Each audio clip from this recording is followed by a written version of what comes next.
Earth മീഡിയയിലേക്ക് സ്വാഗതം. നടി കീർത്തി സുരേഷ് വിവാഹിതയാകാൻ പോകുന്നെന്ന് റിപ്പോർട്ട്. ദീർഘകാല സുഹൃത്തായ ആന്റണി തട്ടിലിനെയാണ് നടി വിവാഹം കഴിക്കുന്നതെന്നാണ് ദേശീയ മാധ്യമങ്ങളും ചില തമിഴ് മാധ്യമങ്ങളും റിപ്പോർട്ട് ചെയ്യുന്നത്. ഡിസംബർ 11-12 തീയതികളിൽ ഗോവയിൽ വെച്ചായിരിക്കും വിവാഹ ചടങ്ങുകളെന്നും അടുത്ത ബന്ധുക്കളും സുഹൃത്തുക്കളും മാത്രമായിരിക്കും ചടങ്ങിൽ പങ്കെടുക്കുകയെന്നും റിപ്പോർട്ടുകളിൽ പറയുന്നു. കീർത്തി സുരേഷും ആന്റണിയും തമ്മിൽ കഴിഞ്ഞ വർഷങ്ങളായി അടുപ്പത്തിലാണെന്നാണ് മാധ്യമങ്ങളുടെ റിപ്പോർട്ടിലുള്ളത്.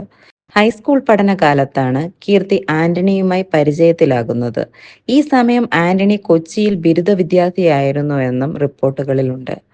ആന്റണി തട്ടിൽ ദുബായ് കേന്ദ്രീകരിച്ച് പ്രവർത്തിക്കുന്ന വ്യവസായിയാണെന്നും വരും ദിവസങ്ങളിൽ വിവാഹ വാർത്ത സംബന്ധിച്ച് ഇരുവരും ഔദ്യോഗികമായ പ്രഖ്യാപനം നടത്തുമെന്നുമാണ് റിപ്പോർട്ടുകൾ. നടി കീർത്തി സുരേഷ് ഒരു സുഹൃത്തുമായി പ്രണയത്തിലാണെന്ന് നേരത്തെ ഗോസിപ്പുകൾ ഉണ്ടായിരുന്നു. ദുബായിലുള്ള ഒരു വ്യവസായിക്കൊപ്പമുള്ള ചിത്രം പുറത്തു വന്നതോടെയായിരുന്നു ഇത്തരം ഗോസിപ്പുകൾ പ്രചരിച്ചത്.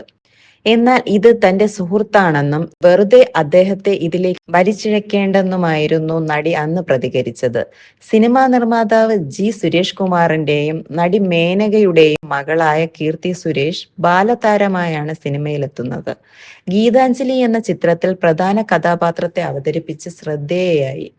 മലയാളം, തമിഴ്, തെലുങ്കു ഭാഷകളിലായി ഒട്ടേറെ ചിത്രങ്ങളിൽ അഭിനയിച്ചു.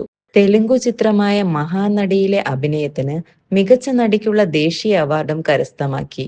തമിഴ് ചിത്രമായ ബേബി ജോൺ ആണ് കീർത്തിയുടെ വരാനിരിക്കുന്ന സിനിമ. ഡിസംബർ 25-ന് ബേബി ജോൺ തിയേറ്ററുകളിൽ എത്തുമെന്നാണ് റിപ്പോർട്ട്.